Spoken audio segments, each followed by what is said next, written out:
Hey guys, Joe Miles here with ASIO Gear. This is the Mission Whitetail podcast.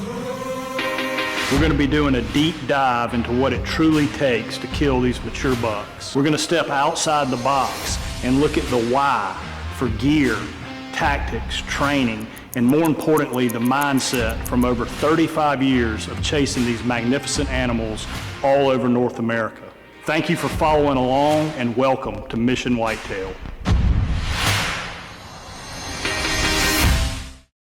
Mission Whitetail, episode 83. Thank you, Andrew. Andrew and I in the studio right now. Wells is somewhere in this office playing around. Supposed to be doing some marketing stuff. Who knows whether that's really happening or not. I bet he's got his hammock set up in there and he's taking him a siesta. Wells, can you hear me? Oh, he answered. He can hear me. That's good. All right, guys, we're going to do a question and answer. It's been a while since we've done one of these, so it'll probably be a shorter podcast. The one we did last week with the last time with Kaylin Pope on the archery arrow building for whitetail. That was a shorter one too, but I think it's good to do some shorter ones from time to time. And that one with Kaylin was packed full of information, just really how to build the perfect whitetail arrow. So I hope you guys got a lot of value out of that one. Question and answer this go round be pretty good. And what I normally do is just take 10 questions. We get them a lot through social media, and I get them from text and get them via email. So I just kind of make a log of the different questions that come in and put them together, and then every, 2 or 3 months we do a Q&A. So that's what we'll do. This podcast is airing, and I am probably in Zimbabwe when this is airing, so I am over there right now as this airs, hopefully getting close to a really big leopard. Maybe have even gotten a crack at one by now, so we will keep you updated on that. Let's dive in, Andrew. How's that sound? Good? All right, first question is, the Mission Whitetail Bobby Worthington classes, will you be offering these next year? The answer to that is yes. We actually just concluded those last week, and man, they went really well.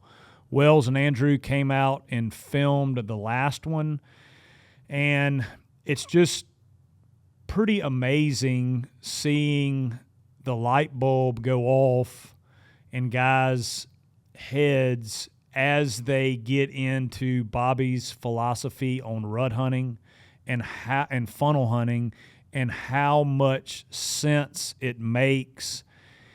And it is an incredible course. It is a long way for a lot of guys to travel. We are going to have them next year, and they're in Pikeville, Tennessee. Guys that want information on them can email me at joe@ASIOgear.com. I will say we are talking about doing an online version of these courses. Is it the same as having boots on the ground out there walking around with Bobby? No, it's not. But the way we are going to do it is going to be the second best thing. We're going to have all the footage from the in-classroom segment, just like you were sitting right there.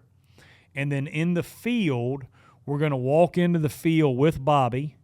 We're going to look at the trail systems. We're going to look at the topography real time with Bobby.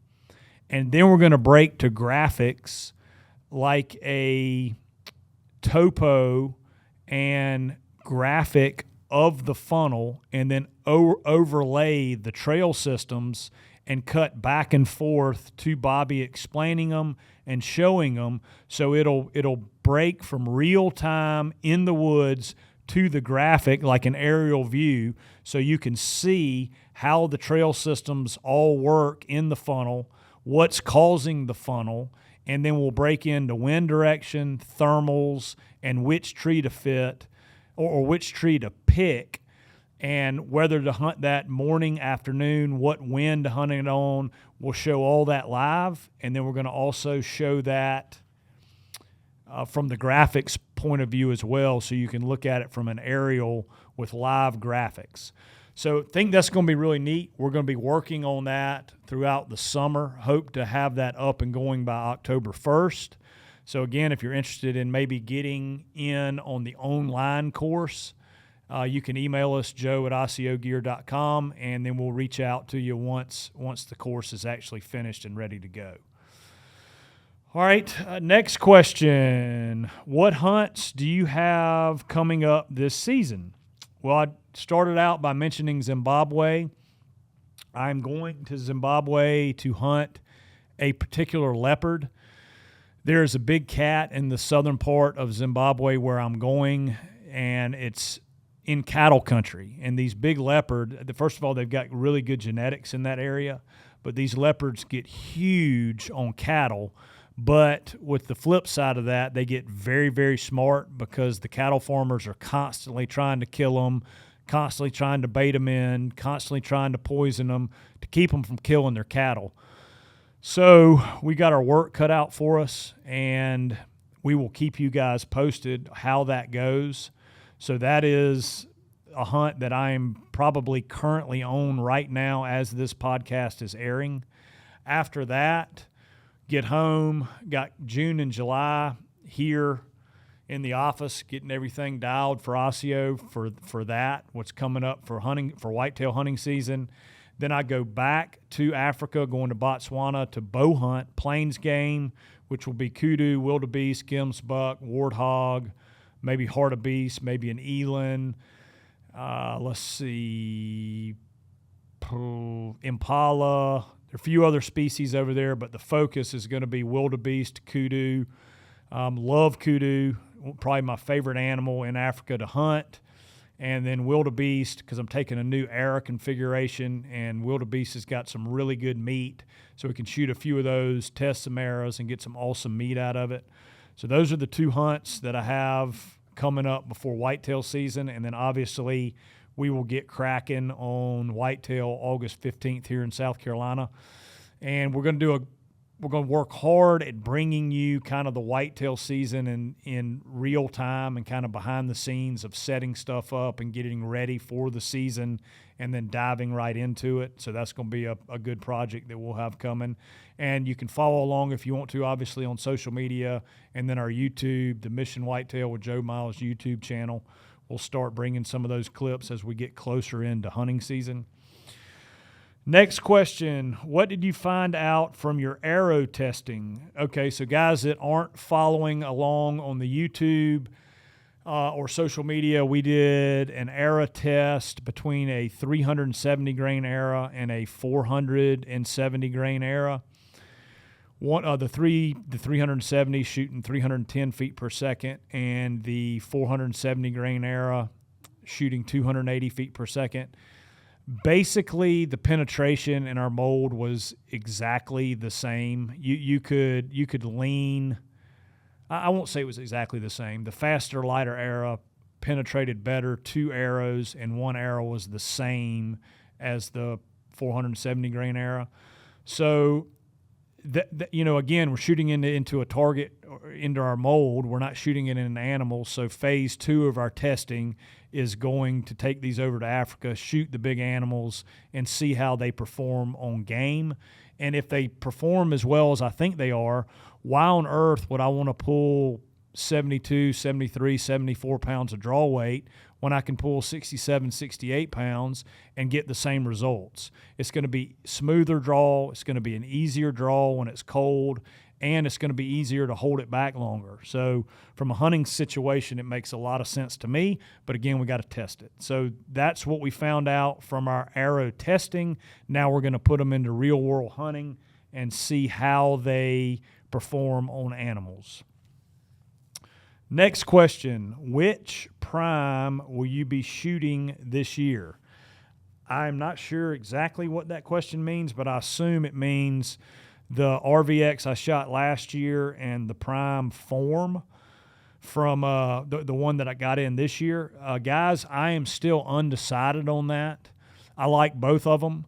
I really like the form as far as the way it aims and holds. I love my bow from last year. A lot of that's the muscle memory and being used to shooting it. So still got some work to do there. I definitely will be shooting one of the primes, either the new form or the RVX from last year. We'll keep you posted on that. But love the draw cycle and the way those primes aim. Man, it's just a good shooting, good feeling bow.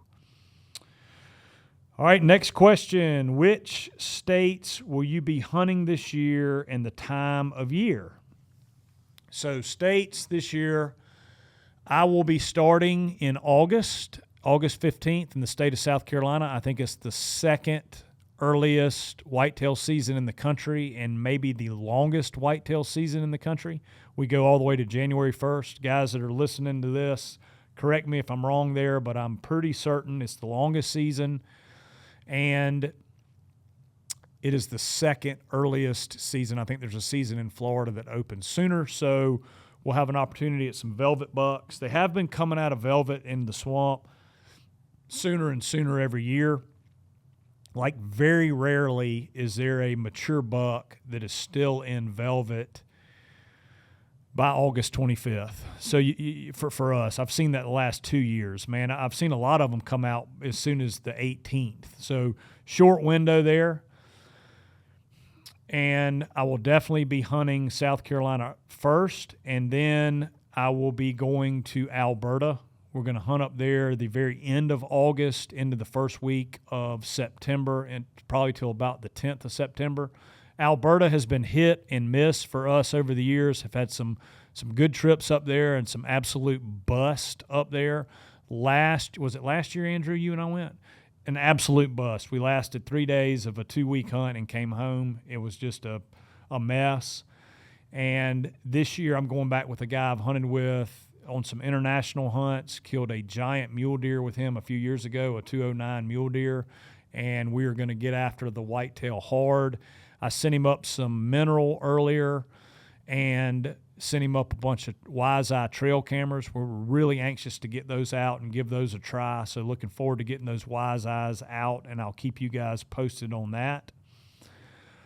Next up, we'll be coming home. We'll probably be keeping tabs on Kentucky in case anything big pops in Kentucky. Would love to get out there early. And then it really, guys, is going to be kind of hunting at home and monitoring the other states that we will be going with. If I get drawn, Kansas will be number one on the list, followed by Ohio, followed by Kentucky. So that's kind of where we're going to focus for rut this year. And then late season, hopefully be back down in Texas if I get that invite again for the Texas ranch, and then definitely Mexico. That will be December, January. Love to finish out the year there. It might be good to hit on that. Well, there is another question. We can hit on that as to why that's kind of the circuit, but I'll explain that because there's a good question here at the end that I can dive into that. But so South Carolina, Alberta, Kentucky's a possibility, Kansas for sure if I get drawn, and Ohio for sure if I get a big deer in there. But really focusing on Ohio and Kansas for rut, and depending on where the bigger buck is, that's where I will end up. Do know about a couple really good ones in Kansas, so fingers crossed I get drawn there. I did have a point. And then finish up the year, December, January, Texas, Mexico, definitely Mexico. All right, next questions. Any new products for ASIO coming out, and have the tariffs affected y'all? Great question. That one actually came in today. Tariffs. Yes, we had a strategy meeting yesterday afternoon and this morning. We have some accessories coming out of China, and China has been hit with 145% tariff, and it has caused the accessories for gloves, hats, beanies, that sort of thing to skyrocket in price.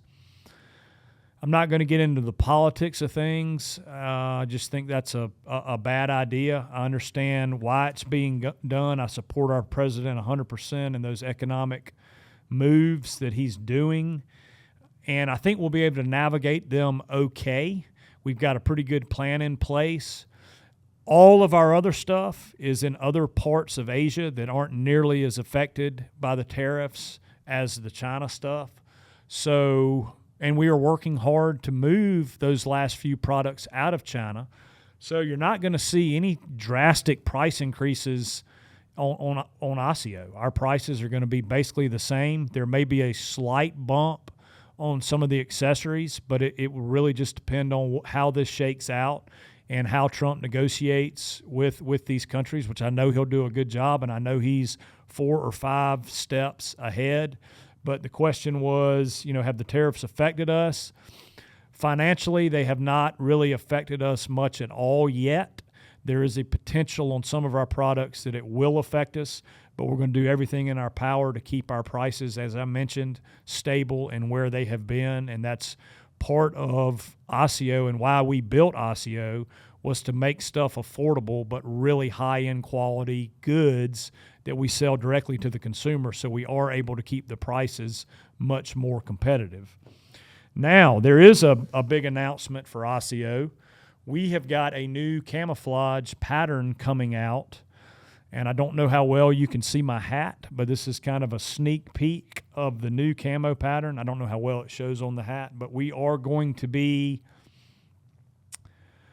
bringing out pictures. We did a full photo shoot actually yesterday with all the new products in the new pattern. The pattern is called RAPX, R-A-P-X, and the word RAPX is Latin for predator.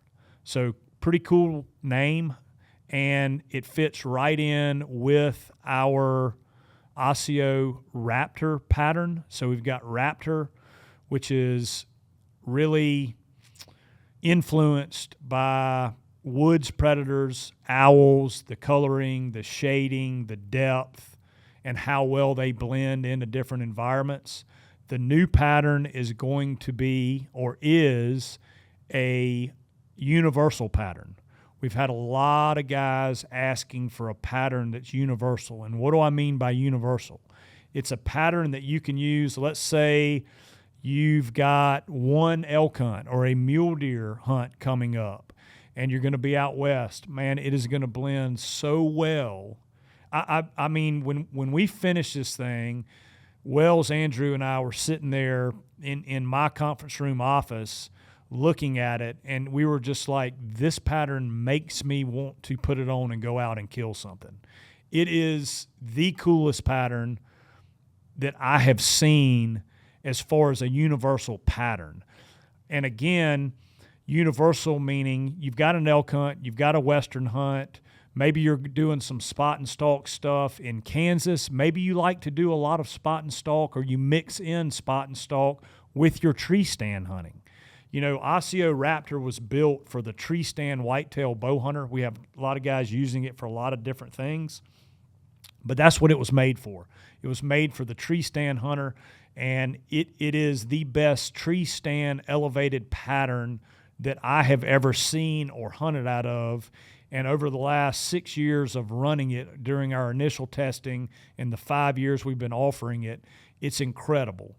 This new pattern is an absolute universal do-all pattern. If you want something you can use out of the tree, you want something that you can use spot and stalk, you want something you can use out west, you want something you can use. I mean, I'm sure guys are going to use this in, the cattails and brush blinds when they're duck hunting. I mean, it is that universal of a pattern. And yesterday when we were doing the photo shoot, I mean, Justin was wearing that most of the time, Justin and I were, and literally losing him in the woods when we were walking in the woods. So guys, be on the lookout for that new pattern. As far as products are concerned, we've got a puffy vest coming. We've got some heavyweight merino coming, new accessories coming. Let's see. We've got accessories, beanies, gloves, a build beanie. We have a bomb pant coming that's really cool. It's heavy duty. It's going to replace our midweight pant. It's got reinforced knees, reinforced seat. We have puffy vest. I mentioned that. Oh, new rain gear. We've got new rain gear coming. It's a more sturdy, more durable rain gear. Limited number of those. So, guys, if you want to get some rain gear that's, you could potentially use on some Western hunting, as well as doing some heavy-duty spot and stalk type stuff, it is a quieter, heavier-duty rain gear. So excited about that. So that's really the products that we have coming this year. Let's see. That's kind of the update on ASIO. Interesting one here. What did your Texas buck end up officially scoring? I did not get a Boone & Crockett certified score to measure him, but I did get a Safari Club master measurer that was at the taxidermist where I'm getting him mounted, score him. So I won't say it's an official measurement, but it is. I'll put quotes around that. It is quote unquote official. We scored him the night I killed him at 197 5/8. When we took him to the taxidermist, they put him into a scanner, and they got him at 211. And the quote-unquote official score by the master measurer was at 204 even. So that was what I'm calling the official score of the Texas buck. So my biggest whitetail, thrilled to get him, and can't wait to get him back. We're going to get him mounted up. And if you're watching on YouTube, I've got that big 8-point from Mexico coming, the 24-inch wide one. It's going to go on the other side here in the studio, so that's going to be pretty neat. I guess there might be some way to figure out how to get the Texas buck in here. Maybe we can put him, we fit over the, I don't think he'll fit over the owl or under the owl, but we might can figure something out. Well, we'll work on it. All right, so yeah, that was the official score of the Texas buck. All right, here's one. Do you plant spring food plots, and if so, what do you plant?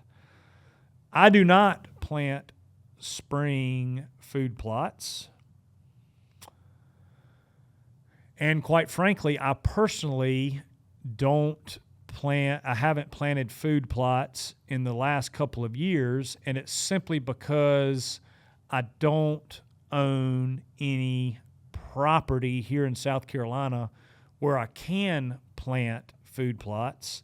However, the swamp that I hunt in plants about 20 acres of the Real World Wildlife Products Dixie Dozen, and it has been incredible in the swamp. And it actually goes into turkey season. Some of the seeds last. And again, I don't have a green thumb. I'm the wrong guy to ask about food plots. Don Higgins is the guy to ask or listen to about food plots. But I will say this. Everybody that I know and everybody that has used the Real World Whitetail products for spring food plots and for fall food plots have said nothing but grade A things about that seed and about that company and about everything that they do. I use a ton of their Maximizer mineral, and it's interesting because I've used a lot of mineral over the years. I've even used like salt blocks and bags of salt and the mineral you get from like Tractor Supply. And what I have found with a lot of the different minerals is they work really well in some areas, and then in certain areas they don't work at all, or it takes the deer a few years to get into where they start using them. What I have found with the Maximizer, it has worked in the Midwest, it has worked here in South Carolina, and it's pretty immediate that they get on it. And again, I'm not a mineralologist. Is that a word, Andrew? Mineralologist? It is now. Yeah, that's a new word. I can't tell you all the trace mineral that are in the products, but I think Don does a full video on that and the benefits that it gives, not only to antler growth, but to the entire whitetail herd, and especially the does when, right before they are giving birth. It helps the nutrition of the does and gets them minerals they need to have healthy fawns. So it definitely attracts them, but it gets them the minerals that they need. So do I plant spring food plots? I do not. Do I have hundreds of buddies that do? Yes. And do I recommend a brand? Yes. And it is based on my experience in the fall, but it's based on real world guys, talking about real world wildlife products, real world guys using it and having a ton of success with it. So that would be for whoever asked that question about food plots and food plot seeds. Check out Real World. You will not be disappointed. All right, here's one kind of out of left field. Are you hiring at ASIO Gear? We have, it's kind of weird. The last, 6 months, we've gotten multiple people reaching out about, are we hiring here? And we actually do have a position available. It will call for a guy to relocate to South Carolina, to Columbia, South Carolina. And it is a dual purpose job. We need a guy that will work in the office hand in hand with us from August to January 1st with customer service, helping us with customer service emails, helping us answer client questions about ASIO products, help process some over-the-phone orders. So it'll be a customer service / sales rep position in ASIO headquarters. And then in the off season, the out of buying season, we are starting a second trade show team circuit. We'll have a truck and trailer for trade show circuits. We're going to try to hit about 30 trade shows, if not more, this coming year. We love the interaction with all the whitetail hunters out there. We want to get to as many as we can. And there's no way our good buddy Rendell Eric, who's our trade show manager, is going to be able to hit all 30 trade shows. It's impossible because a lot of them are on the same weekends. So we need to have 2 teams going. So that is the job description.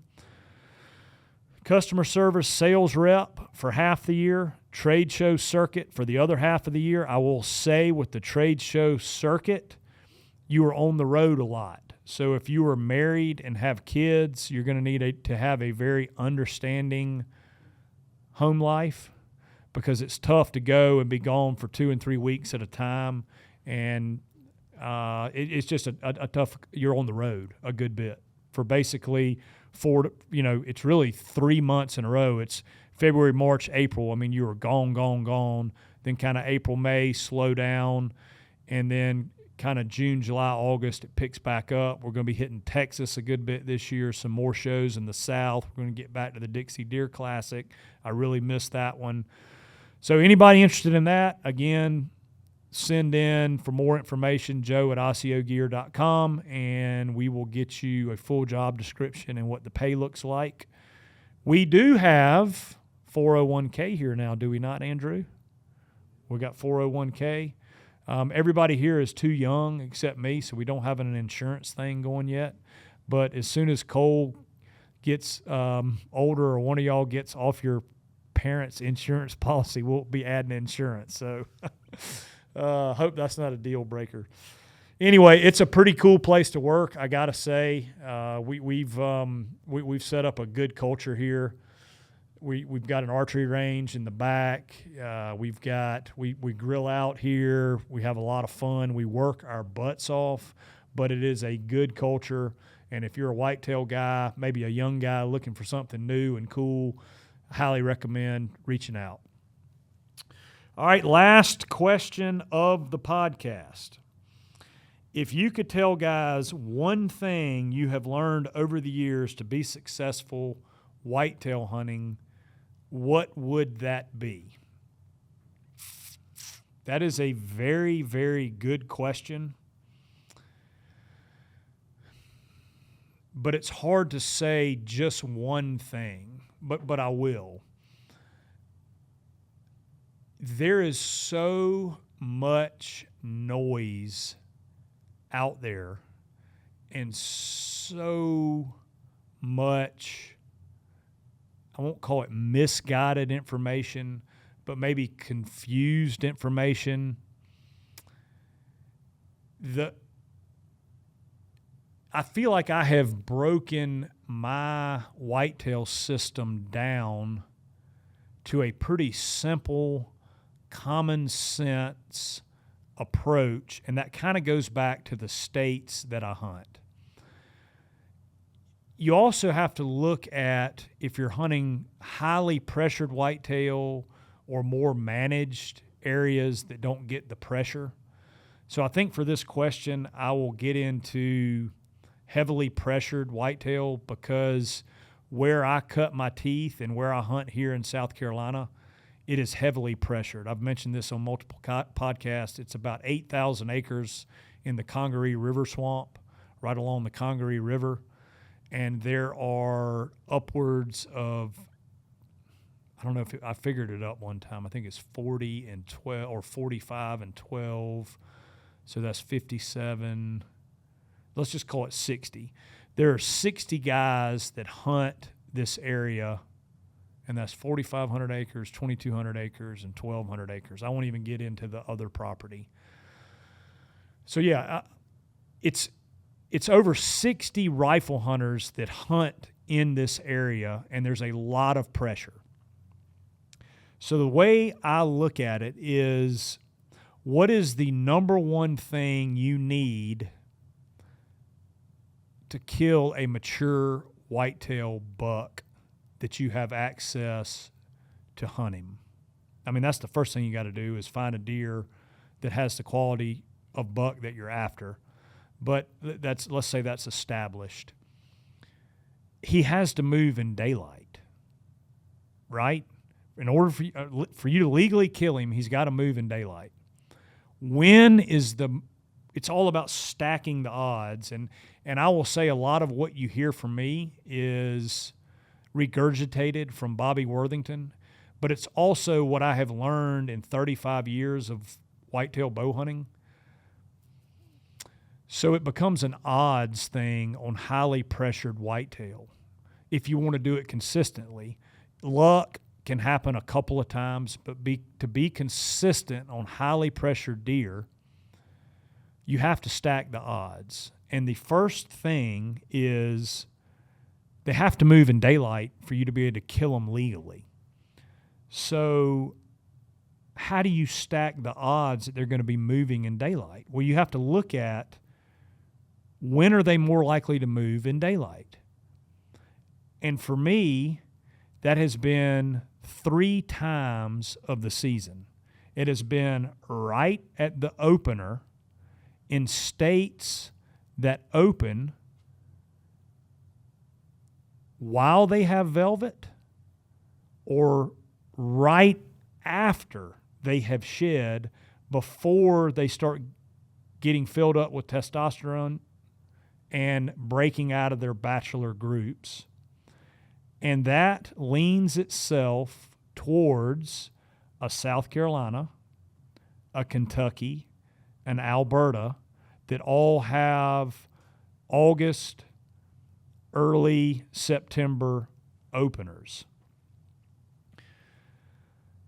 So one of the times you can get on a mature buck in daylight is early season in states that open early because they're bachelored up and they haven't been hunted. So their guard has been dropped. And you can get them on food or going to food. The second time I really want to focus on highly pressured mature bucks is during the rut, because that is when they are getting up on their feet and have a tendency to move in daylight. And that's really that October 25th, I'm talking about the whole rut period, which would be pre-rut all the way till maybe December 1st for the end of the rut, when the last does are coming in and those bigger deer are really going hard there at the end. So that early season, the rut, and in the rut, you hear a lot of guys talking about, man, they're running everywhere. You know, you see them running across fields, across roads, chasing does, going crazy. And that's where funnel hunting comes into play.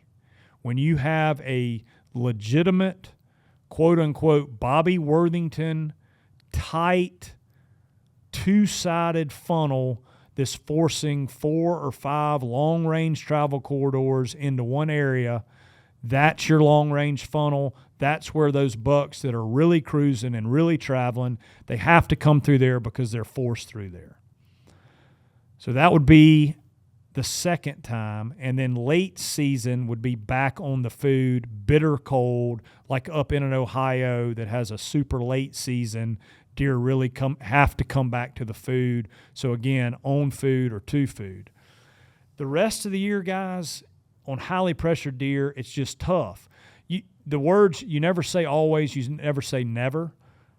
You see guys kill deer throughout the year, but we're talking about odds, and we're talking about a limited amount of time that most people have to hunt. So if you have the ability to hunt one of those states I mentioned earlier, South Carolina, Kentucky, Alberta. Alberta's not a state. It's a province in the country of Canada. If you have the opportunity to hunt those early, dive into those early and find you a big one. You can do that through glassing and trail cameras and get on him early. You can do an ambush going to where he's feeding or right on his food. Then I would say wait until the rut. If you've got a limited amount of time, wait until the rut and then hunt during the rut as hard and as much as you possibly can, and then late season bitter cold. So that's kind of, the question was, what is one thing that I've learned over the years, and it's from experience and being able to have mentors like a Bobby that have done this for 60 years in really hard hunting conditions and hunting areas. And really, the rut tends to be the best time if you understand how to hunt the rut. So I would encourage guys to look at those times to hunt, and especially the rut. And maybe next time we do a question and answer, we can get into more of rut funnels. But if we do this online course, it's going to be super valuable because it really breaks down from A to Z how to hunt the rut. I mean, from a complete detailed perspective on how to set up during the rut. So that would be the answer to that question, guys. I appreciate it. Thank you all for listening. As always, any comments, any feedback, anything you guys want to hear us talk about, we'd love to dive into it. Reach out on social media or Joe at ASIOgear.com, and we will be back next time. Boys, thank you all so much. We appreciate it.